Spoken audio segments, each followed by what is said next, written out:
நீங்க அல்லாஹ்வை இந்த பேரால அழைச்சா அல்லாஹ் உங்கள் கதவுகளை திறக்க தொடங்குவா. ஒருபோதும் திறக்க முடியாத நீங்க நினைக்கும் கதவுகளையும் அவன் திறப்பான். நீங்க பைனான்சியல் ரீதியா கஷ்டப்படும் போது ரிஸ்கான கதவுகள், மருந்துக்கு கூட வேலை செய்யாத போது ஆரோக்கியத்துக்கான கதவு, உங்க உள்ளம் திசை மாறி செல்லும் போது ஹிதாயத்துக்கான கதவு, இந்த உலகம் உங்களை நிராகரிக்கும் போது வாய்ப்புக்கான கதவு. அந்த பெயர் அல் ஃபத்தாஹ். ஒவ்வொரு பூட்டிய கதவின் சாவியையும் அவன் தான் வச்சிருக்கான். பதிர் போர்ல முஸ்லிம்கள் குறைவாகவும் எதிரிகள் அதிகமாகவும் இருந்த போது சஹாபாக்கள் அல்லாஹ்விடம் உதவி கேட்டாங்க. உதவியும் எளிதா கிடைச்சிச்சு. அல்லாஹ் சாத்தியமற்றத சாத்தியமாக்குனான். யூசுப் அலைஹிஸ்ஸலாம் சிறையில் இருந்த போது அல் ஃபத்தாஹ் அவங்க வெளியே வர்றதுக்கான வழிய உருவாக்கி அவங்க அந்தஸ்தை உயர்த்தினா.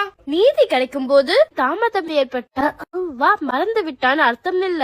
உங்களால பார்க்க முடியாத ஒரு வழிய அவன்